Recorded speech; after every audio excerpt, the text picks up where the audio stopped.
Bienvenidos, hermanos, a un nuevo culto general de nuestra Iglesia Bautista La Gran Comisión.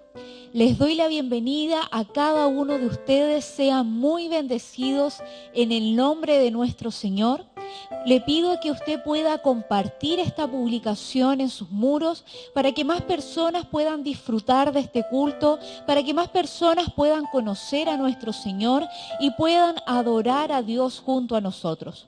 Para comenzar, le voy a pedir que ahí en su casa pueda inclinar su rostro para comenzar este culto llamando la presencia de Dios, llamando al Espíritu Santo de Dios, glorificando su santo nombre y declarando que Él va a tener el control de todo lo que vamos a hacer hoy día. Incline su rostro ahí donde está. Padre bendito, Señor, en este momento nos ponemos frente a tu presencia, Señor. Papá, queremos comenzar este culto exaltando tu nombre, Señor. Queremos comenzar este culto levantando tu santo nombre, papá, y reconociendo que solamente tú eres Dios, que tú eres Rey de Reyes, Señor de Señores, papá. Queremos que tu presencia descienda en nuestros hogares, Señor, porque hoy no podemos estar juntos en esta iglesia, Señor, pero estamos en nuestros hogares y estamos juntos en un mismo espíritu, Señor.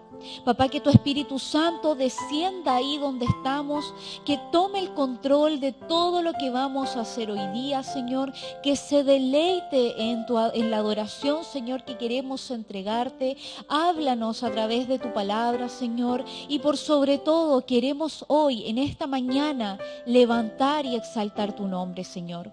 Papá, todo esto se lo entregamos en el nombre de su Hijo amado Jesús. Amén. Bien, hermanos, les doy la bienvenida nuevamente a aquellos que se están incorporando recién a nuestra transmisión. Y le voy a pedir que pueda abrir su Biblia en el Salmo 103, porque vamos a leer un pasaje, un salmo que está en esta parte de la Biblia, en el Salmo 103, que se llama así: Alabanzas por las bendiciones de Dios. Y dice: bendice, alma mía, a Jehová, y bendiga todo mi ser su santo nombre. Bendice, alma mía, a Jehová, y no olvides ninguno de sus beneficios. Él es quien perdona todas tus iniquidades, el que sana todas tus dolencias, el que te rescata del hoyo tu vida, el que te corona de favores y de misericordias, el que sacia de bien tu boca de modo que te rejuvenezcas como el águila, y como el que hace justicia y derecho a todos los que padecen violencia. Sus caminos notificó a Moisés y a los hijos de Israel sus obras. Misericordioso y clemente Jehová, lento para la ira y grande en misericordia. No contenderá para siempre, ni para siempre guardará el enojo. No ha hecho con nosotros conforme a nuestras iniquidades, ni nos ha pagado conforme a nuestros pecados. Porque como la altura de los cielos sobre la tierra engrandeció su misericordia sobre los que le temen. Cuánto está lejos el oriente del occidente, hizo alejar de nosotros nuestras rebeliones. Como el Padre se compadece de los hijos, se compadece Jehová de los que le temen. Porque Él conoce nuestra condición, se acuerda de que somos polvo. El hombre como la hierba son sus días, florece como la flor del campo que pasó el viento por ella y pereció, y su lugar no la conocerá más. Mas la misericordia de Jehová es desde la eternidad y hasta la eternidad sobre los que le temen, y su justicia sobre los hijos de los hijos, sobre los que guardan su pacto y los que se acuerdan de sus mandamientos para ponerlos por obra. Jehová estableció en los cielos su trono y su reino domina sobre todos. Bendecid a Jehová vosotros sus ángeles, poderosos en fortaleza que ejecutáis su palabra, obedeciendo a la voz de su precepto. Bendecid a Jehová vosotros todos sus ejércitos, ministros suyos que hacéis su voluntad. Bendecid a Jehová vosotras todas sus obras. En todos los lugares de su señorío, bendice alma mía a Jehová. Yo quise comenzar este culto leyendo esta palabra, este salmo, el cual repite una y otra vez la misma frase. Bendice alma mía Jehová. Y quise comenzar con este salmo porque muchas veces nuestra carne, nuestra debilidad, no siente y no quiere adorar al Señor. Pero a nosotros nos dice esta palabra que debemos someter nuestra carne, que debemos someter nuestro espíritu y decirle, bendice alma mía Jehová. Y yo hoy día, en esta mañana, quiero invitarlo a que usted en este momento, ahí desde sus casas, diga, bendice alma mía Jehová. Y no te olvides de sus beneficios. No te olvides de todo lo que el Señor ha hecho por tu vida. No te olvides de todo lo que te ha perdonado. No te olvides de dónde te sacó. No te olvides que Dios es poderoso y que tú debes obedecerlo y que debes someterte a Él. Bendice alma mía Jehová. Yo quiero que usted hoy tenga esa actitud, que comience este culto diciéndole, alma mía, inclínate y sométete al Señor. Y quiero invitarlo en este momento a que usted con esa actitud pueda, junto a mí, adorar al Señor en este momento. Bendice alma mía al Señor.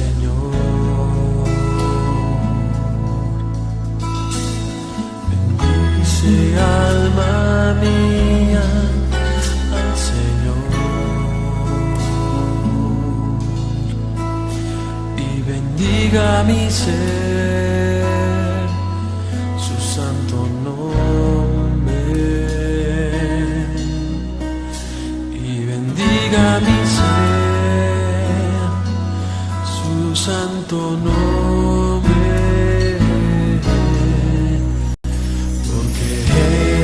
El Señor perdona tus pecados, Él es quien sana todas tus dolencias, y Él es quien rescata del pozo tu vida. Él es quien te corona de misericordia, por eso bendice al Señor.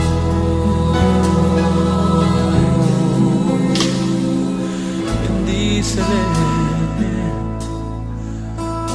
adórale todo tu ser. Oh, bendice alma mía al Señor. Bendice alma mía al Señor, y bendiga mi ser su santo nombre, y bendiga mi ser su santo nombre,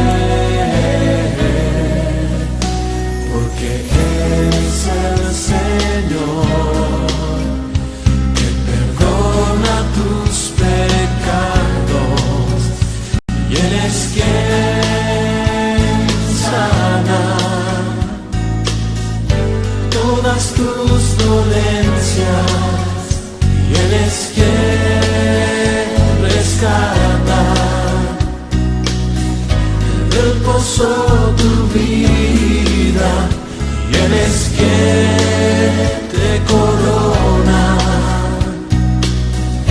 de misericordia, por eso bendice al Señor.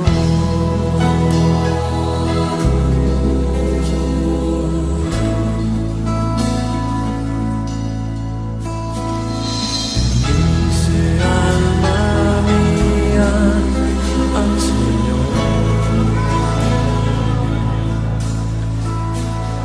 te bendecimos, Señor.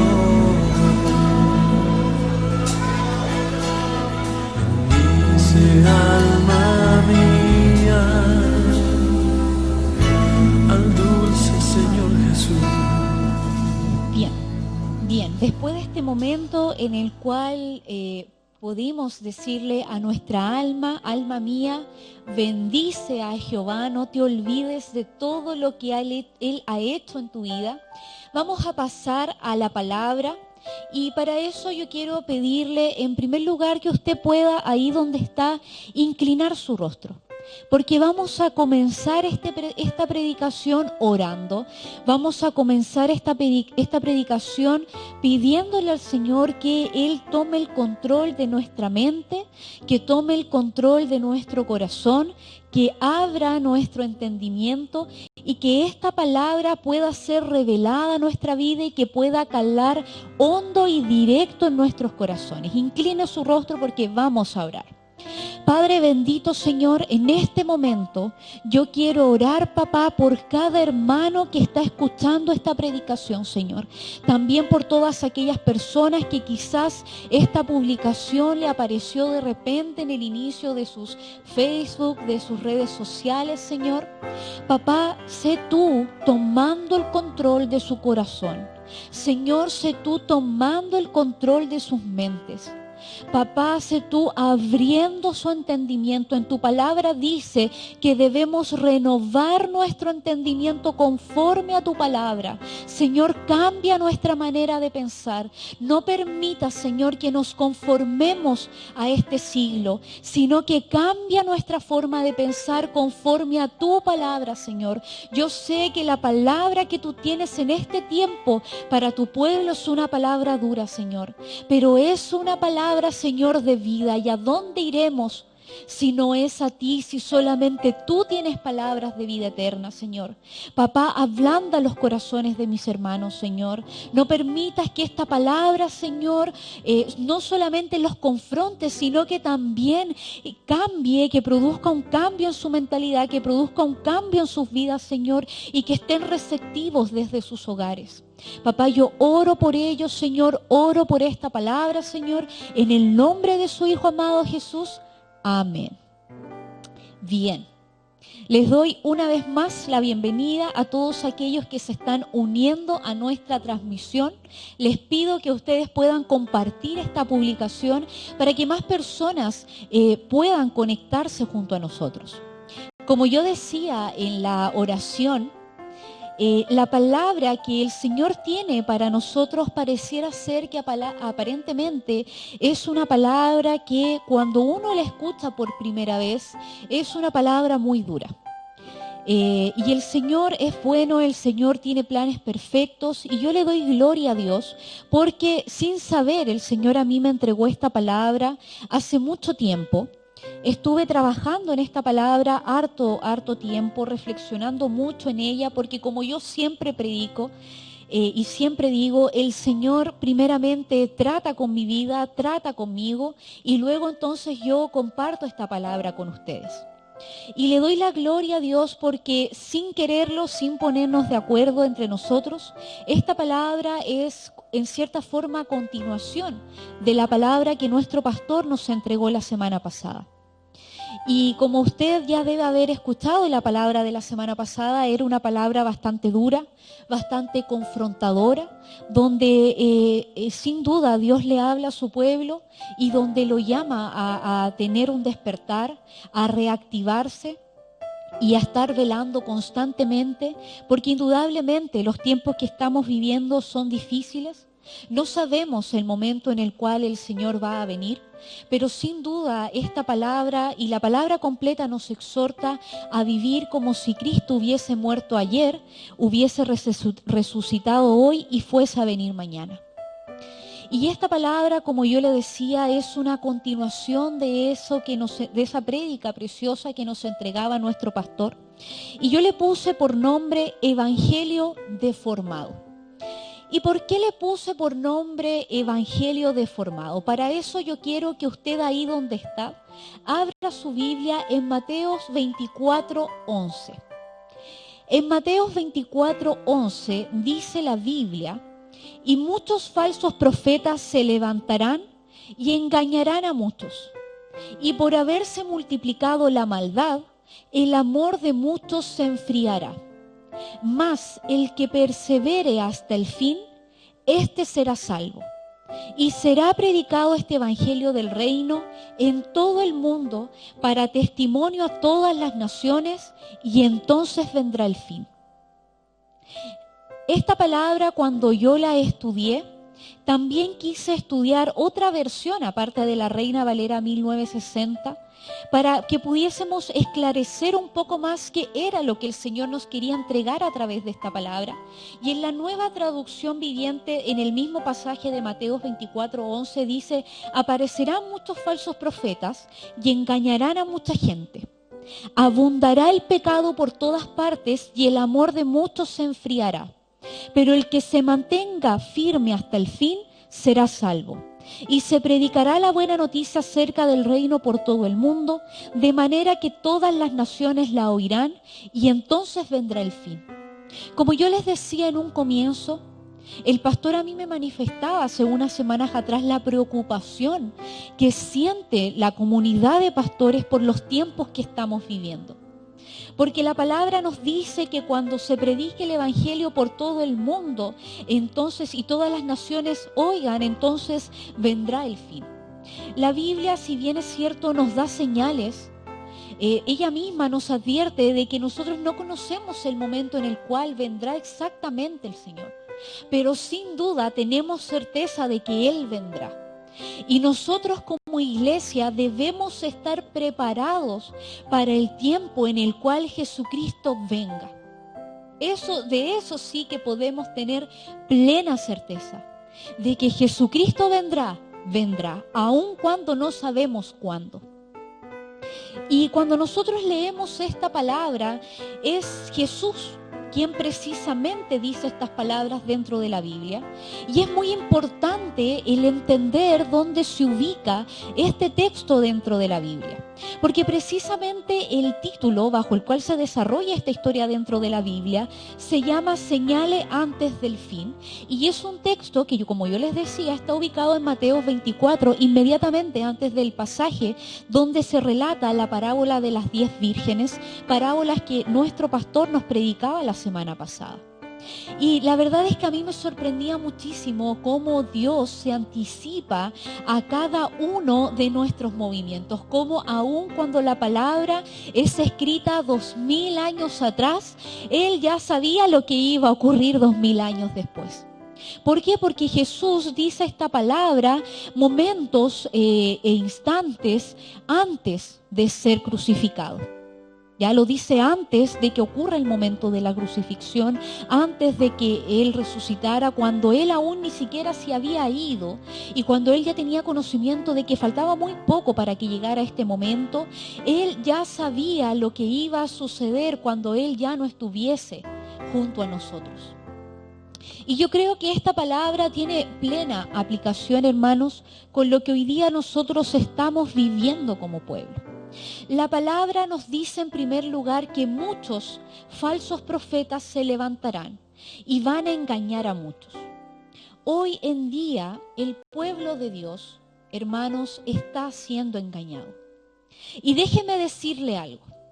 El pueblo de Dios está siendo engañado, pero no solamente a causa de falsos profetas que predican un evangelio distorsionado, un evangelio que se acomoda a lo que usted quiere escuchar, a lo que muchas veces nos gusta escuchar, un evangelio que está lleno de palabras y pensamientos personales, personas que lejos de predicar el verdadero evangelio, más bien buscan dar mensajes motivacionales, donde Jesús hoy en día es el medio, donde Jesús es un instrumento, pero está lejos de ser el fin del evangelio.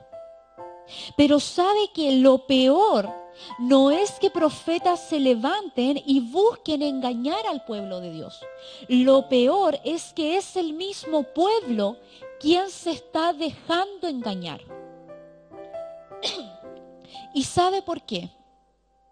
Porque es mucho más fácil para nosotros vivir un evangelio distorsionado que exponernos a la luz del verdadero evangelio. Por eso que yo a esta palabra le puse evangelio deformado, un evangelio distorsionado. Y no solamente en este tiempo, hermanos, en este tiempo se ha exacerbado esta situación. ¿Y por qué se ha exacerbado? Por las circunstancias en las que nos encontramos, por las circunstancias que estamos viviendo. Pero déjeme decirle algo, desde siempre hay cristianos, hay hijos de Dios que viven un evangelio totalmente deformado, donde creen y dicen que han conocido a Dios, pero realmente y tristemente, realmente no lo conocen, sino que conocen al Dios que ellos mismos se formaron. Y hay una frase que a mí me impactó muchísimo en este proceso en el cual yo estaba preparando la predicación, y esta frase dice así: el diablo no está luchando contra la religión, porque es demasiado listo para eso. El diablo está produciendo un cristianismo falso tan parecido al verdadero que los buenos cristianos tienen miedo de hablar en contra de este. Hermanos, el mal que hoy nos está afectando como pueblo de Dios es que estamos viviendo un cristianismo totalmente distorsionado, un evangelio totalmente perturbado, donde los cristianos que se suponen que son pequeños cristos están muy lejos de serlo. Pero ¿por qué se produce esto, hermanos? ¿Por qué se vive un evangelio distorsionado? La verdad es que si nosotros hoy en esta mañana nos pusiéramos a analizar todas las manifestaciones o todos los porqués se llega a vivir, o por qué un hijo llega a vivir un evangelio distorsionado, la verdad es que no acabaríamos nunca, porque tenemos un montón de temas de donde sacar. Pero si nosotros pudiésemos englobar algo, yo les voy a pedir que usted ahí mismo en Mateo 24, donde estábamos, vaya al pasaje número 12, y ahí la palabra nos decía que por haberse multiplicado la maldad, el amor de muchos se enfriará. O como decía en la otra versión, abundará el pecado por todas partes y el amor de muchos se enfriará. Como yo le decía, hay muchos orígenes por los cuales una persona puede vivir un evangelio distorsionado. Pero si nosotros pudiésemos o tratásemos de encontrar la raíz, la causa primigenia, el origen, yo diría en base a la palabra que el origen es siempre la misma: el pecado. La palabra nos habla de que el pecado es la mayor peste de todas, porque el pecado se multiplica y abunda por todas partes, y es el pecado lo que provoca que el amor de los hijos de Dios se enfríe. Cuando nosotros vamos a la palabra en Apocalipsis 3:15, nosotros encontramos el mensaje que se les entrega a las iglesias, específicamente a la iglesia Laodicea. Y en esta iglesia el Señor les entrega una palabra muy dura, porque el Señor les dice: yo conozco tus obras, no eres frío ni caliente, ojalá fueses frío o caliente, pero por cuanto eres tibio, es decir, no eres frío ni caliente, te vomitaré de mi boca. O como otras versiones dicen: estoy enterado de todo lo que haces y sé que no me obedeces del todo, sino que solamente un poco. Sería mejor que me obedecieras completamente, o que de plano no me obedecieras. Pero como solo me obedeces un poco, te rechazaré por completo.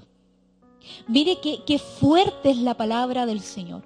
Qué importante es entender y analizar en profundidad la palabra del Señor. Porque lo que le pasaba a la iglesia en la Odisea no es que ellos no conocían al Señor.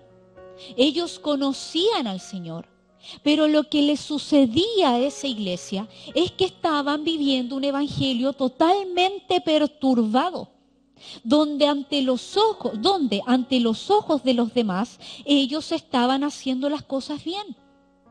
Pero estas cartas les muestra y les dice: yo conozco tus obras, estoy enterado de lo que haces. Por lo tanto, ellos no eran cristianos que no se dedicaban, que no consagraban sus vidas. Ellos servían, ellos tenían obras delante del Señor. Pero es el mismo Señor quien le dice: pero no eres frío. ¿Por qué? Porque eran su iglesia. No eran personas frías, eran parte de la iglesia. Pero tampoco eres caliente, porque no obedecían. Por lo tanto, estaban en pecado y el pecado enfría. Ellos eran tibios porque estaban en pecado y el pecado es lo que enfría. ¿Sabes quiénes son los tibios, hermanos? Los tibios son los que, conociendo el verdadero evangelio, no lo viven. Y viven un evangelio acomodado, lleno de pecado. Esos son las personas tibias. Personas que hoy en día están viviendo un evangelio totalmente distorsionado, totalmente deformado. Y la palabra continúa diciendo, en el pasaje más adelante dice: yo reprendo y castigo a todos los que amo. Sé pues celoso y arrepiéntete. O como otras traducciones dice: yo reprendo y corrijo a los que amo. Por eso vuélvete a Dios y obedécelo completamente. Hermanos, el evangelio distorsionado implica obedecer a medias. Yo creo que este es un tiempo donde nosotros ya nos dimos cuenta que cristiano no es y no era nunca solamente el que estuvo acá en la iglesia. Y no me malinterprete, porque uno puede no ser cristiano y venir a la iglesia, pero no puede ser cristiano y no venir a la iglesia. No sé si me entendió. Usted podía venir a este lugar, podía venir todos los domingos a la iglesia y no vivir un cristianismo verdadero. Pero si usted está viviendo un cristianismo verdadero, entonces sí o sí tenía que estar acá. Pero hoy en día nosotros nos estamos dando cuenta que Cristo está remeciendo la iglesia, que Cristo está remeciendo todo lo que creíamos que habíamos construido. Porque como yo les decía, nos dimos cuenta que la iglesia en primer lugar no es la estructura. La iglesia somos nosotros como cuerpo. Y nos estamos dando cuenta de que dentro de nosotros habían muchos hijos de Dios que decían ser cristianos, que se autodenominaban cristianos, pero que hoy, donde nadie los ve, donde nadie controla si están realmente viendo o no los cultos, si están asistiendo o no a la iglesia, donde nadie los está mirando cara a cara, nos damos cuenta que realmente, al parecer, nunca conocieron al Señor. Y es un tema muy fuerte y es un tema muy delicado, porque hoy Cristo nos está mirando cara a cara y nos está diciendo: bueno, si tú estás escuchando esta palabra, es porque te amo, porque al que yo amo reprendo y castigo. Arrepiéntete, porque al parecer tú crees que me conoces, pero realmente aún no me has conocido. ¿Y cómo nosotros podemos saber si nosotros realmente conocemos a Dios? Porque, hermanos, nosotros siempre creemos que conocemos a alguien, pero muchas veces realmente no lo conocemos. Y la palabra es clara y nos dice cómo saber si tú conoces o no conoces a Dios. En 1 de Juan 2 dice: hijitos míos, estas cosas os escribo para que no pequéis.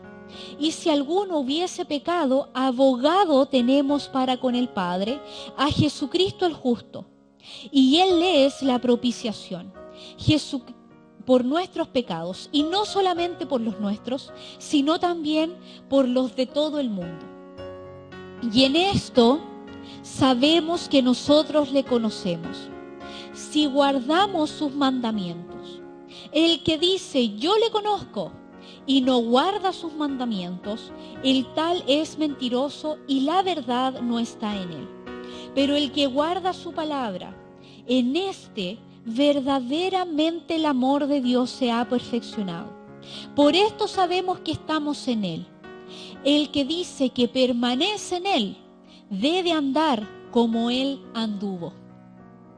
Hermanos, la palabra de Dios es perfecta, la palabra de Dios no tiene errores, la palabra de Dios está unida completamente. Y a mí me llamaba mucho la atención cómo el Señor nos hablaba en Primera de Juan 2 de una forma, aunque era muy dura y era muy confrontadora, al mismo tiempo era una palabra llena de amor. Porque el Señor decía, hijitos míos, hijo, yo escribo esta palabra para que no peques. Y aún si es que tú pecas, tienes abogado. Jesús es la propiciación. Mi Hijo pagó el precio por la muerte y venció la muerte y pagó el precio por tus pecados. Pero si tú quieres saber si tú realmente me conoces a mí, si tú quieres saber si realmente me has conocido, entonces debes obedecerme. Si tú dices que me conoces, pero tú no me obedeces, entonces no me has conocido. Si tú me conoces, entonces debes permanecer en mí y debes andar como yo anduve. Porque ese es el verdadero evangelio. Todo lo que sea contrario a andar como Jesucristo anduvo en la tierra es un evangelio deformado, es un evangelio totalmente distorsionado. Y hoy en día se está viendo cómo el pueblo de Dios está viviendo un evangelio totalmente perturbado. Porque hoy en día estamos dentro de nuestros hogares haciendo exactamente lo que se nos da la gana y deformando la palabra a nuestra propia conveniencia y acomodando la palabra de Dios, creyendo que estamos en un tiempo de vacaciones, pero desconocemos que Cristo puede venir mañana. Y nos va a ocurrir lo mismo que le pasó a las vírgenes, que no estaban preparadas. Muestra de esto es la preocupación que yo sé que aqueja mucho el corazón de nuestro pastor y de todos los pastores y de los líderes de la iglesia. Durante todo este tiempo ha habido una gran preocupación porque nosotros en nuestra congregación éramos más de 120 personas.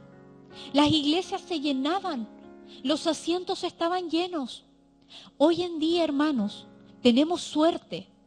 Si es que 30, mucha suerte si es que 40 hermanos se meten a ver el culto y se conectan a ver el culto en la mañana a la hora que corresponde. Y la verdad es que yo debo reconocer de que en un comienzo también me costó mucho adaptarme y me acomodé a esta nueva normalidad. Y claro, veía el culto en el horario que yo despertaba o en el horario que a mí me acomodaba. Y una vez mi pastor Jano, me hizo la pregunta, bueno, entonces tenemos que preguntarnos, nosotros asistíamos a la iglesia porque realmente amábamos a Dios y éramos y somos hijos de Dios y queríamos aprender de Él, o solamente lo hacíamos porque estábamos tan acostumbrados a asistir que asistíamos todos los domingos a la misma hora. Y hoy día yo espero en el Señor que la palabra de la semana pasada nos haya confrontado y que hoy día en este momento en el cual estamos transmitiendo, más familias, más varones, más mujeres, más jóvenes de nuestra congregación se estén activando y estén escuchando esta palabra. Porque, hermanos, tenemos que entender que por mucho que estemos en cuarentena, seguimos siendo parte de un cuerpo. Seguimos formando parte del cuerpo, y ser parte de un cuerpo es ser parte fundamental de un cuerpo, es estar conectados, asistir a los cultos. Hermanos, si tú dices que conoces a Jesucristo, entonces sí o sí tienes que formar parte de un cuerpo. ¿Sabes por qué? Porque Cristo es la cabeza de ese cuerpo. Y si estás bien con la cabeza, entonces tienes que estar conectado con el cuerpo. No puedes estar bien con la cabeza y no tener cuerpo, que es la iglesia. Y la palabra es clara, la palabra continúa diciendo en Mateo 12, más el que persevere hasta el fin, este será salvo. En el pasaje de Apocalipsis a la iglesia de la Odisea, el Señor le dice, he aquí, yo estoy a la puerta y llamo. Si alguno oye mi voz y abre la puerta, entraré a él y cenaré con él y él conmigo. Así como lo decía en primera de Juan 2. Hijitos míos, tenemos abogados. No todo está perdido. Jesucristo es la propiciación. Dios es un Dios misericordioso. Y debemos dar gloria a nuestro Señor. Porque Jesucristo hoy nos está remeciendo, como yo le decía, y nos está llamando a vivir un evangelio verdadero, donde Jesucristo es el fin y no es el medio. Donde yo no utilizo a Jesucristo para conseguir las cosas que yo quiero, sino que yo entiendo que Él es el fin. La palabra en el Salmo 23:1 dice, Jehová es mi pastor, nada me faltará. Este salmo, aunque yo solamente me remití al primer pasaje, es un pasaje muy revelador. ¿Por qué? Porque dice que este pasaje fue escrito por el rey David. El rey David, él al ser un rey, no estaba obligado a reconocer que nadie más estaba por sobre él. Él no estaba obligado a decir Jehová es mi pastor, porque él era rey. Él podía tomar las decisiones que él quisiese. Y además él dice, Jehová es mi pastor, nada me faltará. ¿Usted cree que al rey David, siendo rey, le faltaba algo? Al rey David no le faltaba nada por la posición que él tenía. Y a veces, producto de este evangelio deformado que nosotros vivimos, creemos que ser parte del rebaño, que decir Jehová es mi pastor, nada me faltará, implica que yo soy parte del rebaño de Dios. Por lo tanto, al ser parte del rebaño de Dios, automáticamente nada me puede faltar. Pero este salmo no nos revela eso, hermanos. No nos revela que usted, por ser parte del rebaño de Dios y aceptar y darle la oportunidad a Jesucristo que lo pastoree, entonces nada le tiene que faltar, porque Él es su pastor, tiene que velar por usted. No significa eso. Significa que usted dice, yo quiero voluntariamente que Jehová sea mi pastor, no importa quién sea yo. Así como no importaba que David fuera el máximo rey, no importa quién sea yo. Yo quiero que Jehová me pastoree. Porque si lo tengo a Él, incluso aunque me falte todo, con Él lo tengo todo. No quiere decir que porque Jehová es mi pastor, entonces no me puede faltar nada. No, quiere decir que aunque me falte todo, yo con Jehová lo tengo todo. Que Él es todo lo que necesito. Lo único que necesito es que Él sea mi pastor, que Él sea quien me va guiando y que esté conmigo. Y mientras sea así, yo lo voy a tener todo. Y ¿sabes qué es más interesante aún? Que el Señor escoge a David para escribir este pasaje. Dios escoge a David y le permite escribir a David esta palabra donde dice Jehová es mi pastor, si lo tengo a Él nada me falta. Aun cuando nosotros conocemos la historia de David. Porque la historia de David es una historia que grafica muy bien este evangelio deformado que nosotros estamos hablando.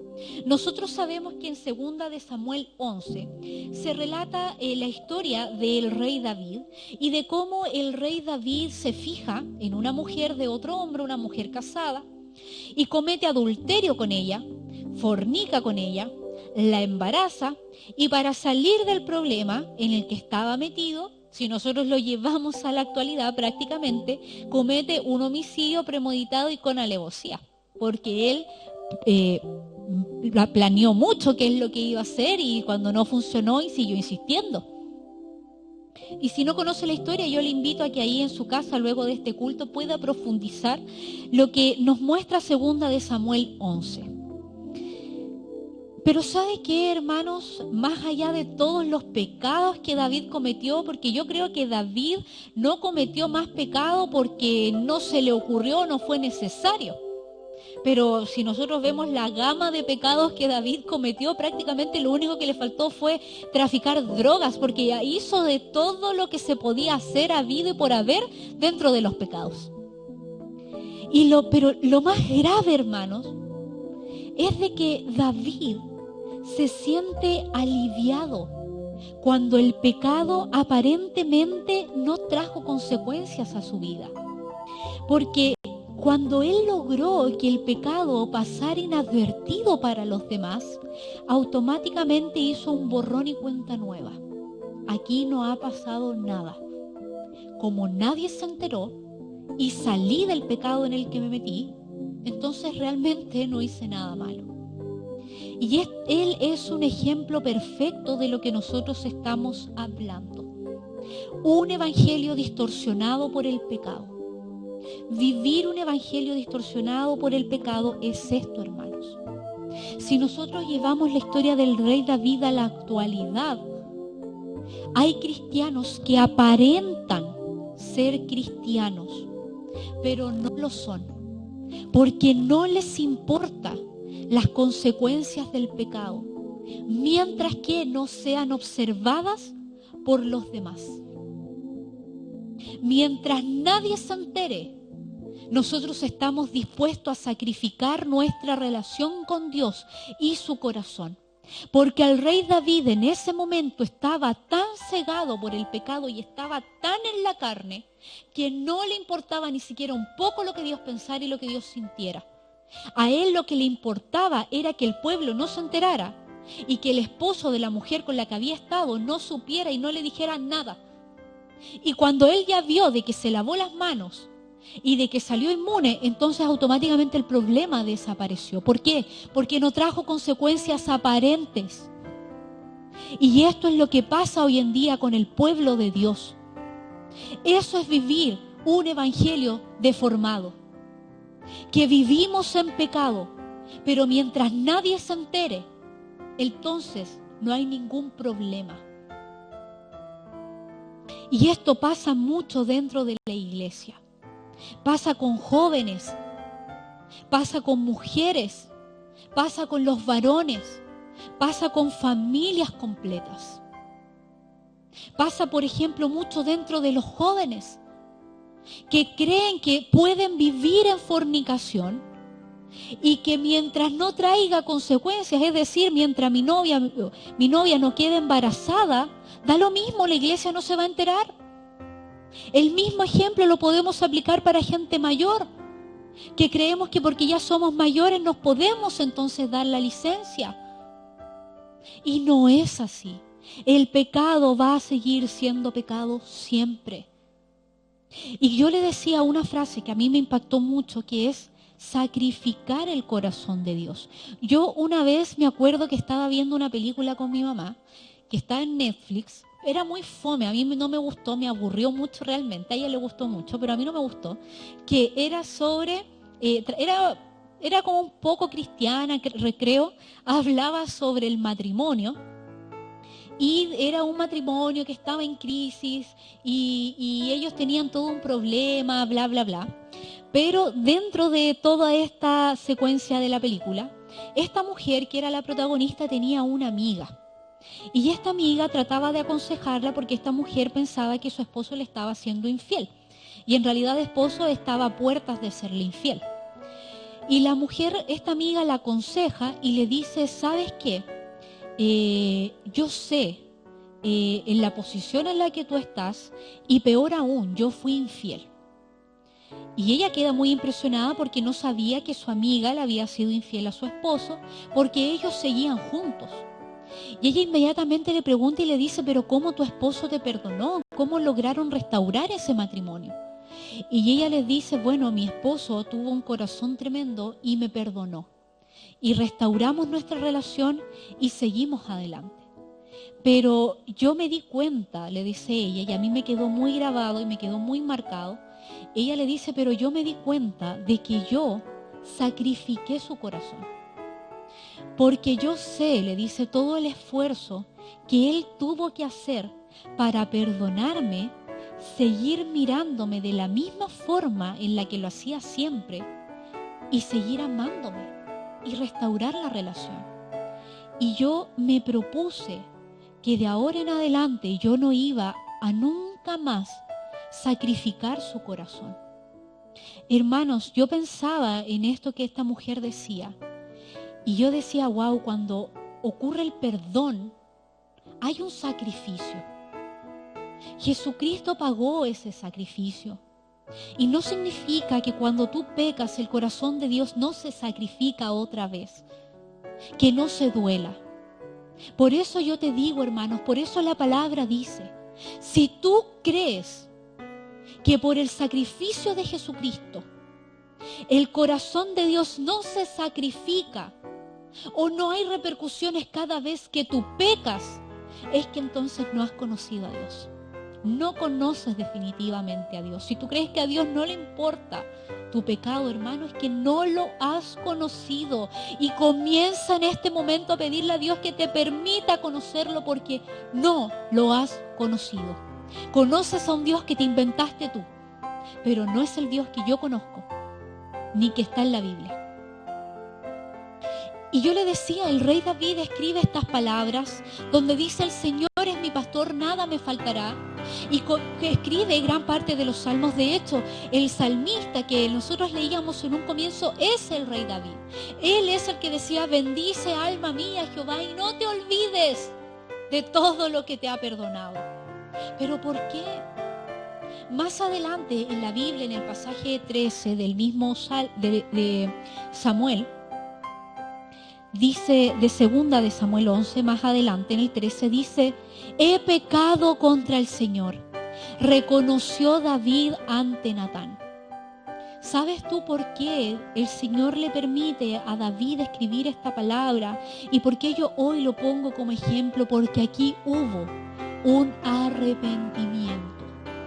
El Señor confronta a David tal como quizás en este tiempo te ha confrontado a ti, y David se arrepiente.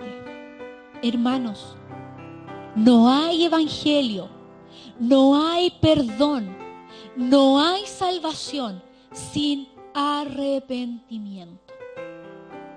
La palabra arrepentimiento significa metanoia. Metanoia es un arrepentimiento y un cambio de rumbo, un cambio de mentalidad. Eso es lo que Cristo tiene que provocar en nuestras vidas. Cristo tiene que revolucionar tu vida, hermano. Cristo tiene en este momento, tú tienes que decirle, Señor, produce en mí un arrepentimiento verdadero. Señor, no quiero remordimiento. No quiero sentirme mal porque estoy pecando. No quiero arrepentirme unos días y luego volver. Dile, Señor, yo quiero un arrepentimiento real. Quiero un cambio de dirección. Quiero un cambio de rumbo. Quiero un cambio total en mi vida. Porque la palabra, cuando nosotros leíamos, dice, el que persevere hasta el fin, este será salvo. No significa, hermanos, vivir un evangelio verdadero, no significa que no vas a pecar más. Si tuviéramos la habilidad de no pecar más, hermanos, que Jesucristo no hubiese sido necesario. Pero hay mucha diferencia entre caer en el pecado y revolcarnos y vivir en pecado, hermanos. Hay una frase que dice, el chancho y la oveja ambos caen en el lodo, pero la diferencia entre la oveja y entre el chancho es que el chancho se revuelca en el lodo. La diferencia entre un verdadero hijo de Dios y uno que no conoce a Cristo es que uno está luchando junto al Espíritu de Dios, pero el otro está viviendo la vida espectacular, está revolcándose en el pecado a más no poder. En el Salmo 51 dice, purifícame con hisopo y seré limpio. Lávame y seré más blanco que la nieve. Hazme oír el gozo y alegría. y se recrearán los huesos que has abatido. Esconde tu rostro de mis pecados y borra todas mis maldades. Crea en mí, oh Dios, un corazón limpio y renueva un espíritu recto dentro de mí. No me eches delante de ti, no quites de mí tu espíritu. Vuélveme el gozo de tu salvación y que tu espíritu noble me sustente. El rey David le habla al Señor y le dice: Señor, purifícame de mis pecados y entonces quedaré limpio. Lávame y quedaré blanco como la nieve. Señor, devuélveme la alegría, devuélveme el gozo. No sigas mirando mis pecados, quita la mancha y crea en mí un corazón limpio, renueva un espíritu fiel dentro de mí. No me expulses de tu presencia, no quites tu Espíritu Santo, restaura en mí la alegría de tu salvación y haz que esté dispuesto a obedecerte. Hermanos, esta frase, este pasaje donde dice: restaura en mí la alegría de tu salvación y haz que esté dispuesto a obedecerte. Hermanos, tú sabes lo que es vivir un evangelio pleno, un evangelio en plenitud. Un evangelio en plenitud se vive cuando nuestro espíritu está dispuesto a obedecer a Dios. Porque entonces estamos llenos del gozo de la salvación. Tenemos certeza de que conocemos a Dios. Tenemos certeza real de que si Cristo viniese hoy día mismo o viniese mañana, yo me voy con Él porque yo conozco a Dios. Porque yo sé en quién he creído. Porque yo tengo claro de que yo he obedecido a Dios, que yo sé que lo conozco. Pero la palabra, además de ser fuerte, además de confrontarnos, es esperanzadora, hermanos. Porque la palabra dice que a causa de la abundancia del pecado, a causa de que el pecado va a llenar los lugares, a causa de la multitud de pecado, el amor de muchos se enfriará. Pero hermanos, la palabra dice: el amor de muchos se enfriará. Muchos, son varios, pero no son todos. No todos van a dejarse enfriar y van a dejarse gobernar por el pecado. Va a haber ciertos hijos de Dios que realmente van a estar dispuestos a perseverar hasta el fin y serán salvos. Van a haber hijos de Dios que realmente van a decir: ¿sabes qué? Necesito hacer un cambio en mi vida, necesito un arrepentimiento real, necesito conocer a Dios realmente. Necesito arrepentirme, reconocer que he pecado, reconocer que en este tiempo he estado muy lejos de conocer a Dios y necesito restaurar ese gozo de la salvación. Y necesito que mi amor no se enfríe. Hermano, yo quiero invitarlo en este momento a que usted pueda, ahí donde estar, inclinar su rostro. Quiero orar por usted. Quiero que usted en esta mañana pueda ser ministrado, no por mí, sino que por la palabra del Señor. Yo hablaba en un comienzo y decía: hay cristianos que viven un evangelio deformado. Hermano, no crea ni por un minuto que yo hablo de mí para afuera. Yo también he estado ahí. De hecho, yo le dije: el Señor me entregó esta palabra a mí porque me tiró la oreja y me dijo: ¿sabes qué, Marisol? Estás viviendo un evangelio distorsionado. No estás viviendo un evangelio pleno como yo quiero que lo vivas. Y yo hoy día quiero que usted pueda entregar su corazón y pueda decirle: Señor, a causa del pecado, el amor de muchos se enfriarán, pero no el de todos, el mío no. Incline su rostro. Padre bendito, Señor, En este momento nos ponemos frente a tu presencia, papá. Señor, tú eres un Dios bueno. Tú eres un Dios misericordioso. Señor, sin duda tú has hablado a nuestras vidas, papá.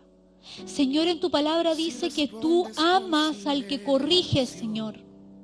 Dice que aun cuando hayamos pecado, tenemos abogado que es Jesucristo. Señor, tú nos entregas todas las herramientas, todo lo que necesitamos, papá.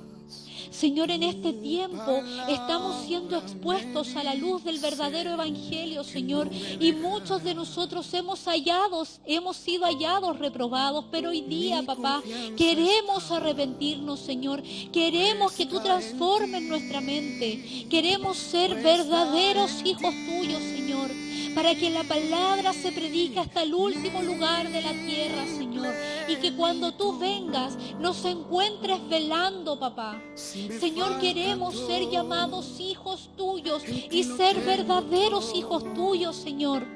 No aparentar ser tus hijos. Señor, queremos rechazar el pecado. Todo por amor a ti, Señor. No por ser personas religiosas, sino que por amarte y por conocerte, mi Dios bendito. Señor, levanta este pueblo. Señor, remece a este pueblo, Señor. Papá, que cada semana podamos buscarte más, mi Dios. Que hayan hijos tuyos dispuestos a levantarse en oración. Que hayan hijos tuyos dispuestos a ser discipulados. Que hayan hijos tuyos dispuestos a evangelizar. Que hayan hijos tuyos dispuestos a ayudar a consolidar a otros, mi Dios. Papá, que hayan hijos tuyos dispuestos a hacer las buenas obras que tú quieres que hagamos. Señor, que hayan hijos tuyos que estén dispuestos a hacer cambios reales en sus vidas, a ser verdaderos Cristos. Porque ese es el evangelio real. Cualquier otra cosa es un evangelio deformado, mi Dios. Papá, yo oro por esta congregación.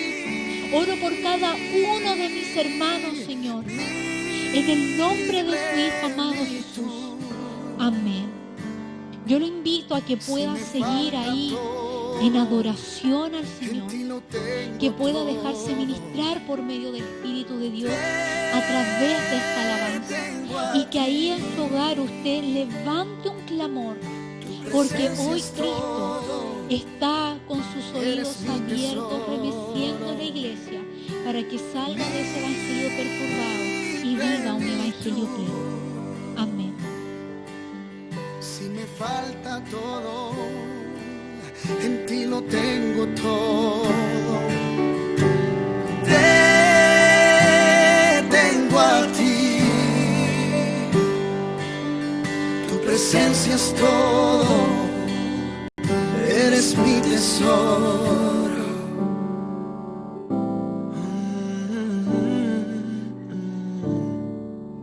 Tú eres mi tesoro. Todo para mí.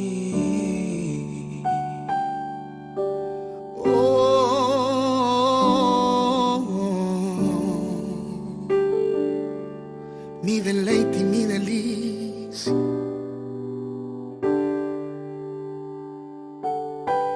Fuera de ti, nada deseo. Eres mi anhelo, Jesús.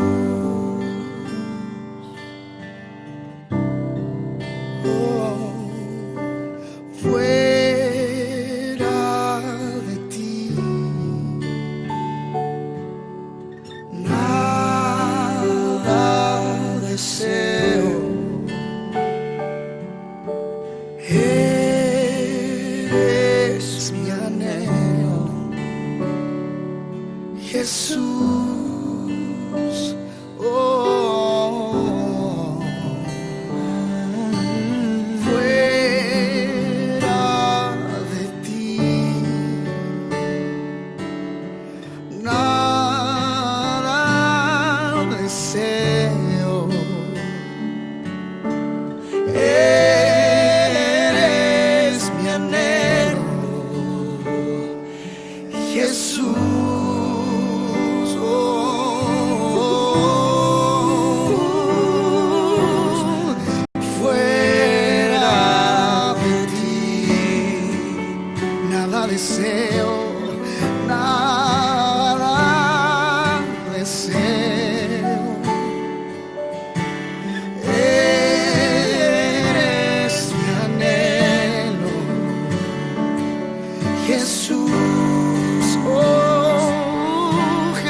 en ti lo tengo todo.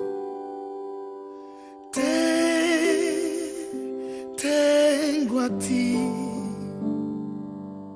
tu presencia es todo. Eres mi tesoro, eres mi tesoro.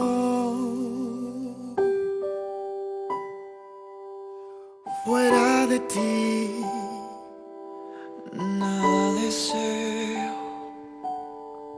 nada deseo.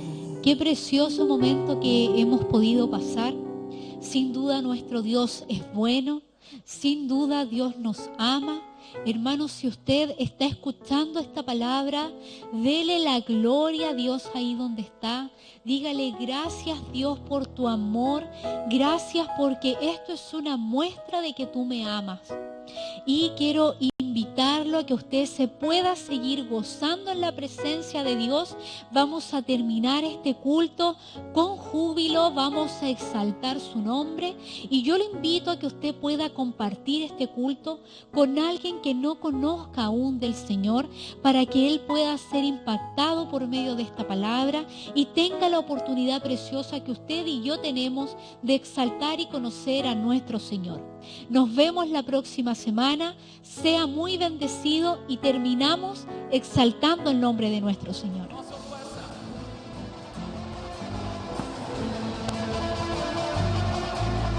Grande y fuerte es nuestro Dios.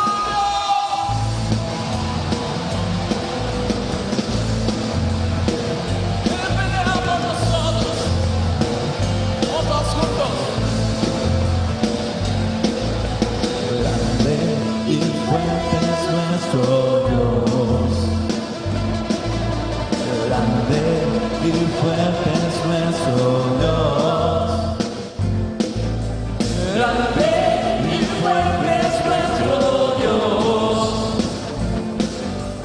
Grande y fuerte es nuestro Dios.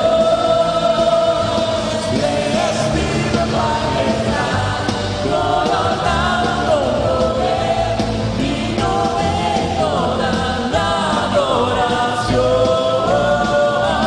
Le es viva majestad, coronado con poder, toda gloria y honra sea para ti.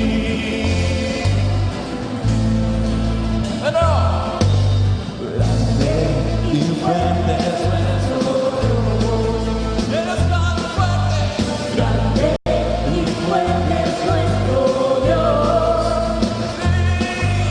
Grande y fuerte es nuestro Dios.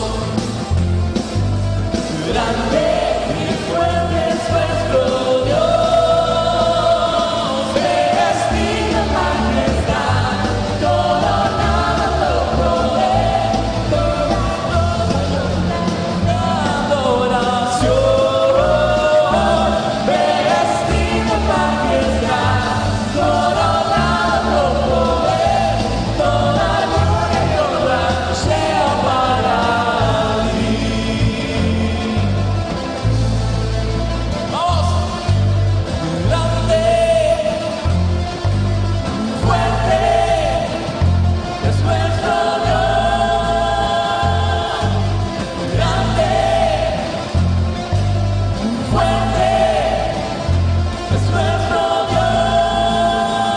Vamos, grande y fuerte es nuestro Dios.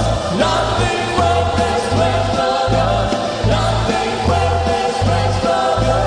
Grande y fuerte es nuestro Dios. Vestido majestad, coronado con poder, digno de toda la adoración. Vestido majestad, coronado con poder, toda gloria y honra sea para ti.